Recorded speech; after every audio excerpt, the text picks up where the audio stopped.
Thank you for joining us from our busy production office based here in Los Angeles, California. Let's see what we have going on.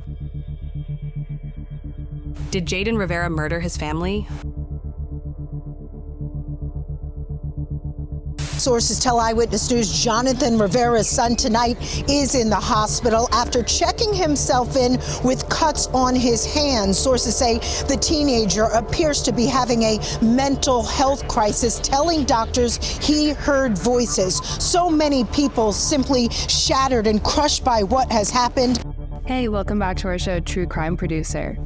Today, we are looking at the deeply tragic story of Jonathan Rivera, Hanoi Peralta, and their 5-year-old son, Jayden Rivera.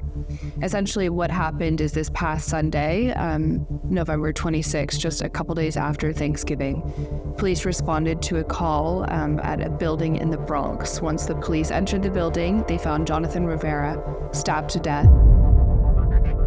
It seems likely he was looking for help, and it's in the hallway that he unfortunately passed away. And their next step was to enter his apartment, where neighbors overheard screaming. Tragically, they found his girlfriend, Hanoi, and their 5-year-old son also stabbed to death.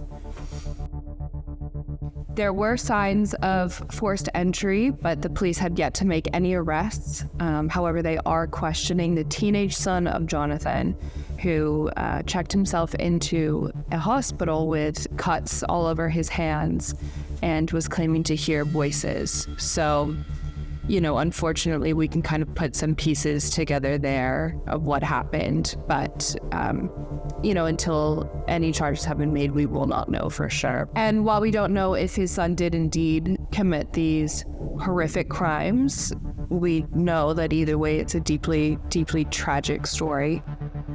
And our thoughts are with the family members who now have to recover from this loss. My baby. Oh, my baby, man. Both were repeatedly stabbed here inside their building on East 136th Street in the Bronx. Also targeted in the deadly attack, Jayden's mother, 33-year-old Hanoi Peralta. Here she is just last month, November 3rd, as Jayden celebrated his 5th birthday.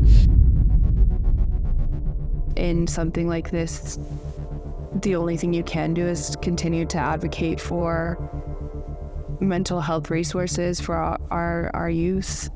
If he had talked to somebody about this, and again, this is presuming that the teenage son did commit these acts, which we do not know. But if he did, what if there was a world where he had spoken to somebody about how he was feeling, or somebody had picked up on these behaviors and had been able to stop it?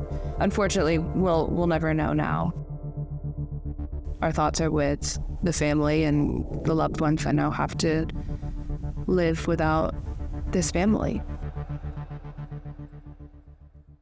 Thank you for watching. Be sure to tune in again for our next very uplifting piece.